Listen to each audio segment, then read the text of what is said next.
Assalamualaikum warahmatullahi wabarakatuh.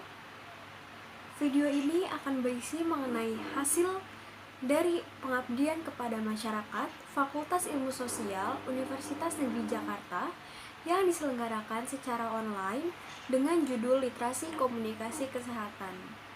Pembicara dalam seminar ini adalah Dr. Ramdan Pelana, SORMOR, selaku dosen dari Program Studi Ilmu Keolahragaan Fakultas Ilmu Keolahragaan Universitas Negeri Jakarta. Berbicara mengenai literasi kesehatan, hal ini tidak luput dari pembicaraan mengenai pemberdayaan ekonomi, terutama di masa pandemi COVID-19 saat ini. Income yang didapat oleh kebanyakan masyarakat di Indonesia akan lebih sedikit dibandingkan dengan biasanya. Literasi kesehatan juga sangat diperlukan oleh masyarakat karena hal ini dapat memicu terjadinya pola hidup yang sehat. Berbicara mengenai pola hidup yang sehat, hal ini juga tidak terlepas dari cara masyarakat mengelola sampah atau masalah-masalah terkait sampah yang ada di sekitar mereka. Contohnya di masyarakat ada pembicaraan mengenai bank sampah. Bank sampah ini dapat dimanfaatkan oleh masyarakat untuk diputar kembali menjadi uang atau ditukar menjadi uang. Berikut adalah beberapa cuplikan.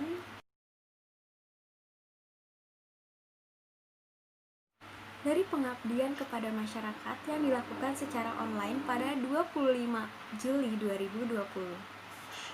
Pengabdian kepada masyarakat Fakultas Ilmu Sosial Universitas Negeri Jakarta dengan judul Literasi Komunikasi Kesehatan ini dilakukan pada hari Sabtu 25 Juli 2020 secara online melalui platform Zoom Meeting.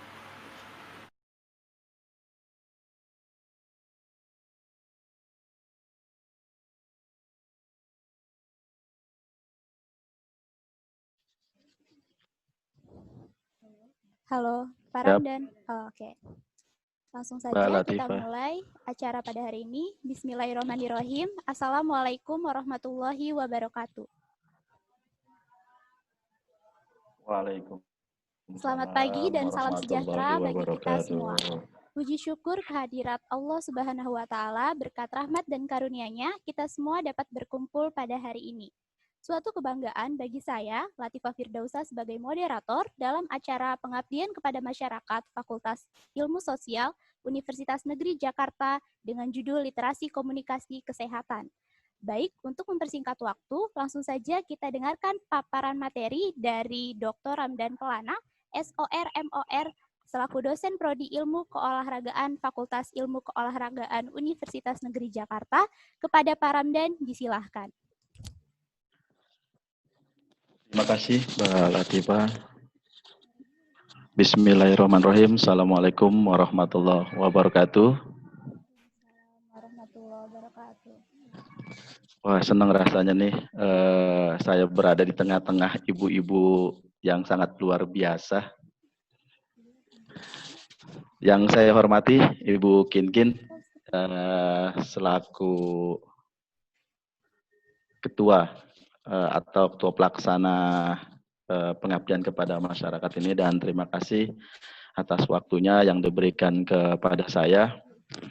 Dan saya cukup senang sekali berada di tengah-tengah ibu-ibu yang sangat luar biasa, ibu-ibu yang super sekali, yang di tengah-tengah pandemi ini masih beraktivitas seperti normal gitu ya.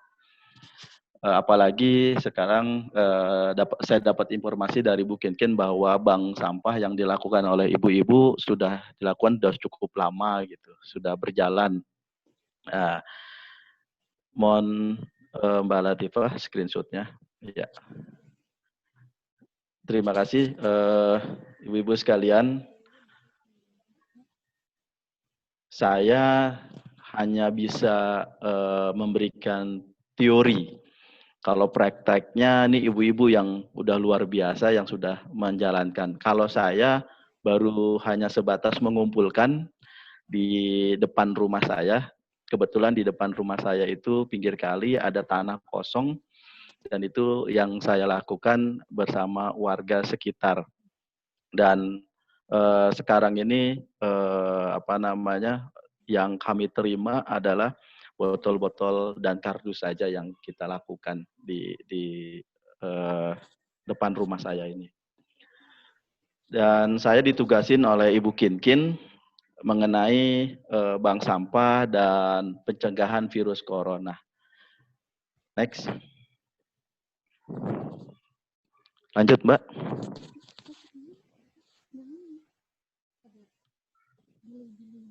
Mbak. Sebentar, Pak. Kalau enggak nanti dari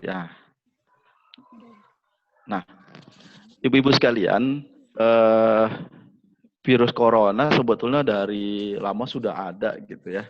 Cuman emang sekarang ini baru booming, apalagi di tahun 2019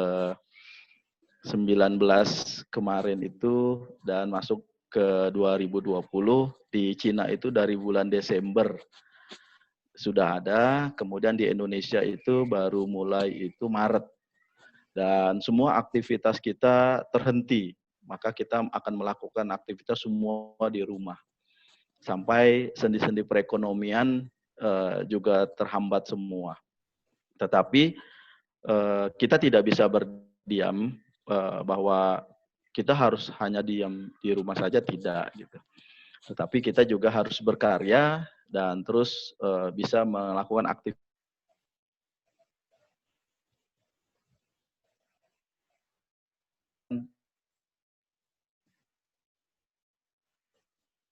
suhu panas, tidak boleh lagi di jidat gitu ya, di kening, tapi di tangan.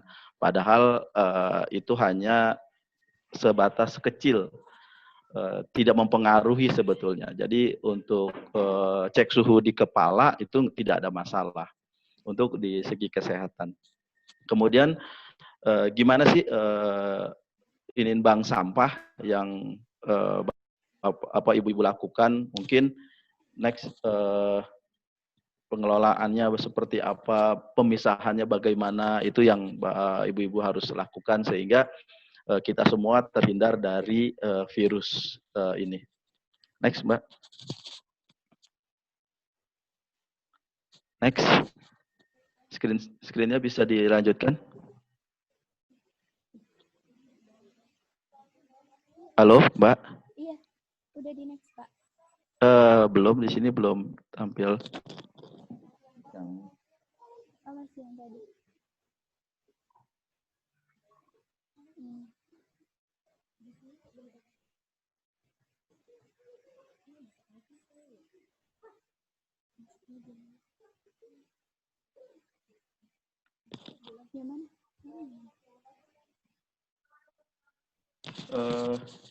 Ibu-ibu sekalian, bahwa perubahan paradigma pengelolaan sampah sekarang harus kita lakukan. Jangan lagi kita mengacu pada yang lama, karena yang lama itu kita harus lebih berhati-hati. Di mana pencegahan, kemudian pembatasan guna ulang, kemudian daur ulang materi, kemudian daur ulang energi, dan ke TPA. Tetapi sekarang sudah terutama di Pemprov DKI itu untuk pengelolaan sampah sudah bukan hanya di TPA saja, tapi sudah mengenai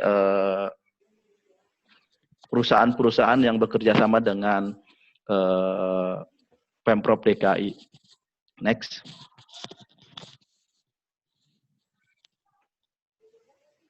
Iya, delay, Mbak. Pada Peraturan Menteri Negara Lingkungan Hidup Nomor 13 Tahun 2012 tentang pedoman pelaksanaan recycle melalui bank sampah, diatur dalam pasal 1 ayat 2 tentang bank sampah adalah tempat pemilihan dan pengumpulan sampah yang dapat didaur ulang dan atau digunakan ulang yang memiliki nilai ekonomi. Nah, nilai ekonomi ini yang ditekankan oleh pemerintah. Jadi barang-barang yang tidak nilai ekonomi, maka dia tidak termasuk ke dalam bank sampah. Kemudian jenis-jenis sampah yang dapat ditabungkan di bank sampah yaitu kertas, meliputi koran, majalah, kardus, kemudian botol plastik, kemudian logam, besi, aluminium, dan timah. Kalau ibu-ibu di lokasi itu bank sampahnya apa ya kira-kira tuh untuk didaur ulangnya? Apakah botol, apakah kardus, apakah kertas gitu yang dilakukan oleh ibu-ibu? Ini di mute semua sama panitia jadi nggak ada suaranya nih. Jadi kalau di tempat saya itu saya sudah memilih barang-barang yang hanya berdasarkan regulasi Kementerian Lingkungan Hidup. Jadi kami itu menerima hanya botol aqua, kardus, kertas. Kalau dulu kita menerima bekas makanan yang sudah tidak terpakai lagi atau sudah basi, nasi, maka kita kita pisahkan untuk ternak, yaitu untuk makanan bebek sama makanan ayam. Itu yang kita lakukan. Nah, kalau yang sekarang jual ekonomis itu adalah yang botol aqua. Bahkan sekarang ada pengepul yang hanya mengambil tutupnya saja. Nah, tutup botolnya itu yang mereka ambil dan yang lumayan harganya sekarang untuk yang tutup botolnya saja. Kemudian ibu-ibu sekalian, dengan kondisi atau keadaan sampah yang disetorkan haruslah dalam keadaan bersih dan utuh. Karena harga sampah dalam keadaan bersih dan utuh sehingga memiliki nilai ekonomi yang tinggi. Kalau di kita itu karena tempat kita itu di pinggir kali, jadi buat bank sampah kita tuh lebih mudah membersihkan. Dan kita juga menginginkan warga untuk membersihkan tempat sampahnya itu. Jadi lebih harganya lebih lumayan, lebih tinggi dibandingkan kalau bank sampahnya itu tidak dibersihkan. Next. Nah, ini kebermanfaatan dari bank sampah. Mungkin ibu-ibu sudah paham semua bahwa sampah yang ada di rumah, bahkan kalau kita yang beli di toko-toko selain itu kita bisa mendapatkan income, mendapatkan uang dan untuk kebersamaan, untuk kekeluargaan dan kemudian mendapatkan berkah dari sampah tersebut. Itu luar biasa sekali. Kemudian perilaku hidup yang kotor akan merubah perilaku hidup kita yang menjadi bersih. Yang tadinya asal kita buang, kemudian bisa kita kumpulkan, kemudian nanti kita akan setorkan ke pengepul atau ke bank sampah yang dilakukan oleh ibu-ibu sekalian. Kemudian bank sampah ini juga bisa dilakukan secara individual, kemudian bergotong royong dan kebersamaan. Ini kita dapat semua untuk kalau kita melakukan bank sampah dilakukan di tempat masing-masing.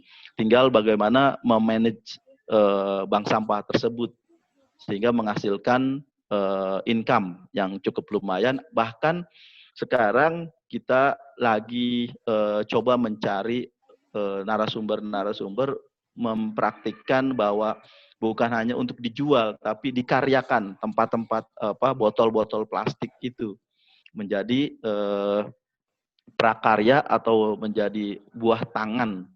Dan yang sekarang baru dilakukan adalah tempat aqua itu dijadikan ondel-ondel. Itu yang lagi kita lakukan, dikit demi sedikit kita lakukan. Jadi bukan hanya botol itu kita bersihkan, kemudian kita press, kemudian kita jual ke pengepul. Tapi ada yang kita pisahkan untuk kita lakukan prakarya untuk pemuda-pemuda yang ada di lingkungan. Karena di lingkungan saya ini kebanyakan pemudanya masih narkoba, banyak yang tertangkap karena pengguna narkoba. Maka ini akan dicoba kita akan ini kan supaya pemuda-pemuda yang ada di lingkungan ini bisa lebih berkarya lagi untuk menghasilkan pendapatan. Dan yang terpenting ibu-ibu sekalian, bahwa bank sampah ini bisa mempererat kebersamaan kita satu lingkungan. Itu yang terpenting, sehingga kita bisa kumpul, kita bisa menginikan hal-hal yang bermanfaat buat lingkungan kita. Itu yang terpenting. Next.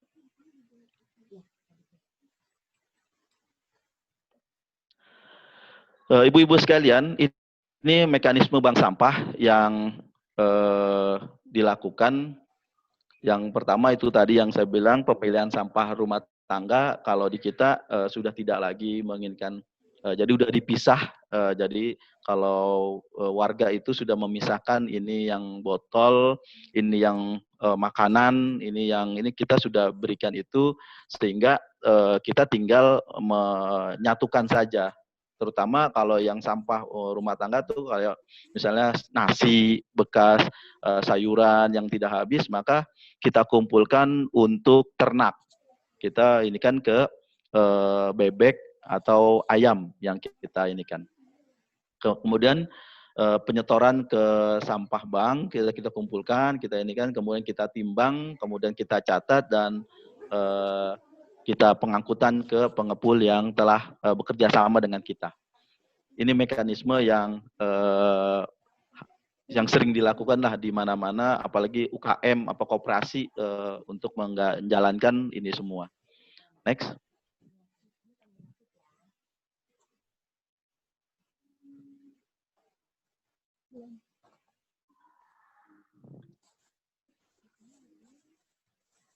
Lanjut, Mbak.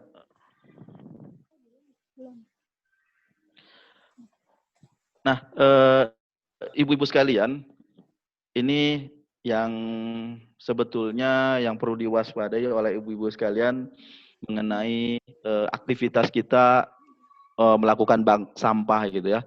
Yang biasanya kita normal, kita ambil, kita kumpulkan, nah kita sekarang harus lebih hati-hati. Kita nggak tahu sampah-sampah ini mengandung virus atau tidak, karena menurut WHO di plastik itu bisa bertahan 1 hari bahkan 2 hari gitu ya di plastik. Jadi cukup lumayan bahaya juga kalau kita tidak berhati-hati dalam melakukan pencegahan virus corona yang sekarang ini menjadi perhatian pemerintah. Bahkan anggaran pemerintah pusat dan pemerintah daerah habis terkuras untuk melakukan pengobatan dan pencegahan untuk virus corona ini. Yang perlu kita lakukan adalah dalam pencegahan itu, ini yang standar sebetulnya ibu-ibu sekalian. Kalau dulu kita kumpul nggak kumpul, yang penting makan. Sekarang makan nggak makan, kita harus cuci tangan. Nah, itu yang harus dilakukan nih. Jadi jangan sampai kita setelah megang sesuatu tidak cuci tangan. Apalagi kita setelah menerima sampah-sampah dari masyarakat atau dari anggota kita tidak melakukan cuci tangan. Dan jangan lupa kita harus menyimpan desinfektan untuk menyemprot sampah-sampah yang telah kita kumpulkan. Itu penting buat kita untuk menjaga keselamatan kita. Kalau yang kita juga harus bisa menjaga kebugaran kita. Bagaimana kita melakukan aktivitas fisik kita juga harus lebih baik, karena tidak ada obatnya bahwa virus ini bisa dicegah dengan imunitas kita yang lebih baik. Kalau kita bisa lakukan di rumah, ibu-ibu, itu dengan melakukan senam low impact saja di rumah sendiri, itu sudah meningkatkan imun. Dan yang terpenting adalah pola pikir kita, pola pikir yang selalu positif. Kalau dengan pikiran kita yang positif, insya Allah kita akan lebih bisa menjaga imunitas. ketimbang kita harus negatif terus gitu ya. Apalagi kalau suami nggak bekerja di rumah, pendapatan berkurang, wah jadi stres. Nah itu bisa menurunkan imunitas kita. Nah itu jangan sampai kita bisa menurunkan imunitas kita sehingga kita mudah terkena virus corona ini.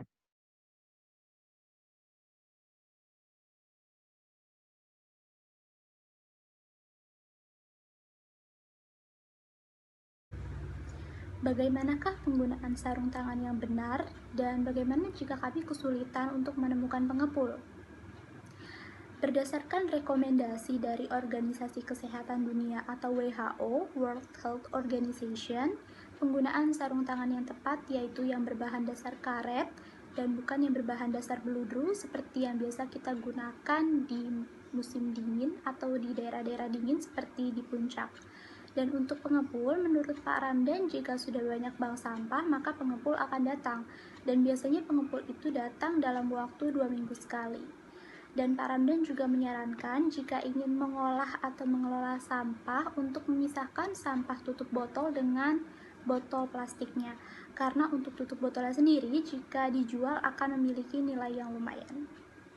Dan kesimpulan pada webinar PKM Fakultas Ilmu Sosial Universitas Negeri Jakarta tahun 2020 dengan tema Literasi Komunikasi Kesehatan, yaitu dengan mengelola sampah, kita bisa melakukan 3R, reuse, reduce, recycle, itu bisa menghasilkan banyak manfaat. Di antaranya dapat menghasilkan uang karena kita mengelola atau mengolah sampah dan barang-barang yang sudah tidak terpakai, mendorong kita untuk hidup sehat dan bersih, serta meningkatkan kebersamaan dengan tetangga atau teman-teman jika kita mengelola sampah secara bergotong royong.